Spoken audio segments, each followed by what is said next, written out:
July 25th, 2024, on a Thursday. It is 8:10 p.m.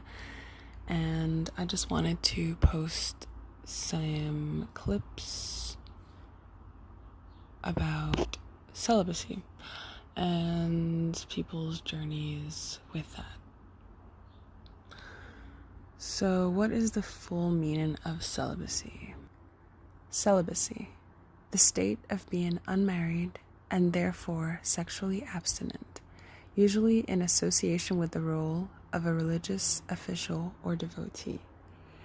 In its narrow sense, the term is applied only to those for whom the unmarried state is the result of a sacred vow, act of renunciation, or religious conviction.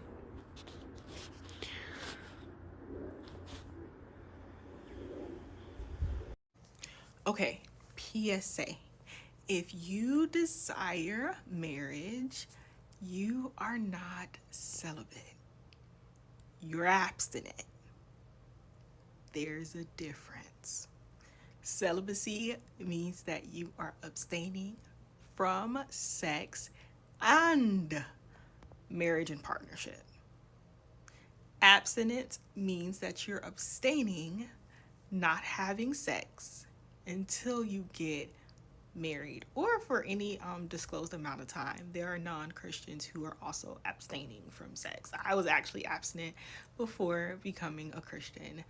So yeah, the more you know. My celibacy journey became successful when I did these three things. Firstly, I realized that me being celibate wasn't about just like me being a Christian and not wanting to go to hell because it was a sin, but me being celibate was really about a journey of healing that I needed to go on, and being celibate gave me the opportunity to take space. So I stopped thinking of my celibacy journey as a favor to God in trying to be a good Christian or being obedient to Him, but I really started looking at it at what are the benefits of me protecting my space. The next thing I did was I went on a sobriety journey. This was really helpful because, listen, if you've ever woken up the next day like, what did I just do?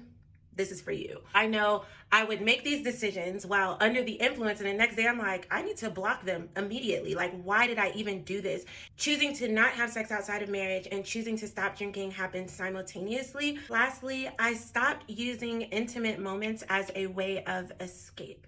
Instead of, if I was upset or whatever the case may be, just going to have sex with somebody, I literally just took the time to think about what's really upsetting me, what's really going on. I started to think of healthy ways to deal with different challenges that I was going through. Those are the things that I did that helped me to be able to be successful on my celibacy journey that led to me meeting my husband. Look, if you think that celibacy for Catholic priests is unnatural, then you're right. It isn't natural. It's supernatural. It's not for everyone, and it's a huge sacrifice. But Jesus says some choose celibacy for the sake of the kingdom. I'm not just living for the natural world here. I'm living for the supernatural world to come. Everything that's in him and on him, you're submitting to. This is why I've chosen celibacy. And if you have not watched that video yet, you should, because he explained it so well, especially coming from a man.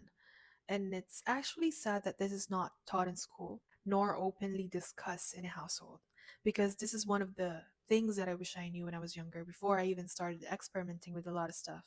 So this is mostly to my younger women out there, because I want you to protect your energy. I want you to protect yourself.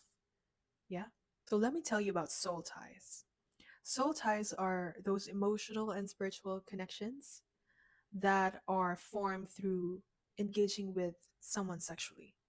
And through that activity, we form deep bonds with this individual, which actually affects us emotionally, physically, and spiritually. Let me give you an example of how this affects us. Let's say you had a one night stand and that person had depression and anxiety. Since sex is an energy exchange between people, that low vibrational energy is also passed on to you. How much? I don't know. We cannot see energy. And so let's say that person also had past partners. Let's say about 10 partners. Those 10 people, 8 out of them, let's say, had anxiety or traumatic experiences, like most of us had. Since that was in the past, they also did the energy exchange. They also exchanged this low vibrational energy. And now that he has done it with you, their energies were with him too when he did it with you. You get me? It's like a web of energy exchange. Now, you only did it with this person, but you got the energy of some people. And since we cannot segregate energy, we don't know which energies were shared with you. Because, like I said, it's a web of shared energies between a lot of people. Here's another good example. I have not met anyone who is sleeping around, drinking, living the life, who is not feeling lost. If they tell you that they're feeling great or they're okay whatsoever, they're lying, because deep down inside they're feeling so lost because of so many people that they've engaged with. Just imagine how much energy he had to exchange between a lot of people already. That will make you feel lost for sure. And that's why choosing celibacy for me is one of the best decisions I've done in my life, because now I can focus with my own energy and I can heal from my past relationships. Now that you are aware of this, be careful and protect what you can now. Okay, so due to copyright, I will not be putting the audio for this, but I still wanted to place this clip in the video because I think it's important to have a perspective from both men and women, and I still think that this video was quite interesting, even though I can't place the audio in this video.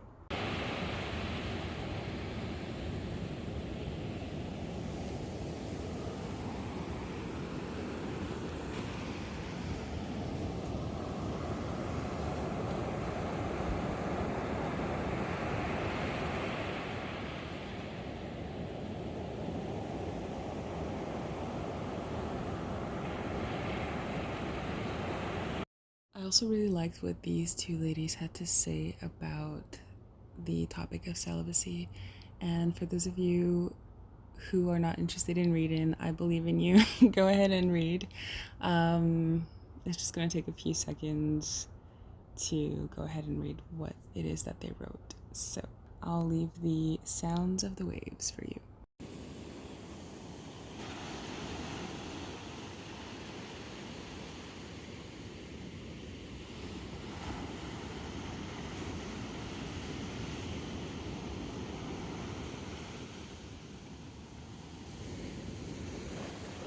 And I just really wanted to leave it on a positive note, so I'm saving the best for last. Not that I didn't appreciate the other videos, because obviously I do. That's why they're in this video.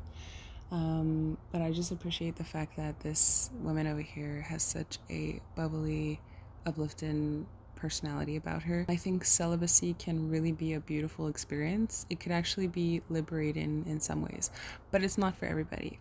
Another video that not everybody's gonna agree with, but I wanted to talk about the power of celibacy.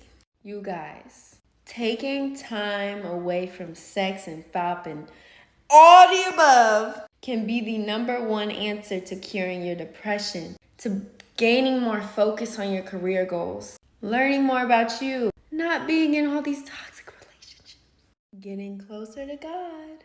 Meaningless sex is so detrimental to your health, y'all. And it's a everlasting cycle you're gonna live with if you don't take a step back, take a break, and reflect on what you're doing. You get that simple dopamine release, and then what? Shame, guilt, potential health problems. If you feel like you can't go time without it, you gotta take a look at your discipline. If you can discipline that, you can discipline a lot of areas in your life. Just a thought, y'all. Love you. Okay, so that's basically it for the video. I probably will be making a part 2, chapter 2 of this video. However, I just wanted to find a way to sort of open the topic of celibacy, and like it was kind of clarified in the beginning of this video, there's a difference between abstinence and celibacy. Abstinence is more about waiting until you find your right person. Abstinence is for those who are seeking marriage eventually. And they might be doing it for spiritual or religious reasons. Whereas celibacy, in a lot of cases, is really somebody who is choosing to abstain long term and who is probably not really looking for marriage or looking for that. That, as in the person that they will settle down with, have a beautiful family with, share their dreams with, which is an amazing thing to experience. I want to talk about in chapter 2 how celibacy can actually be a great thing.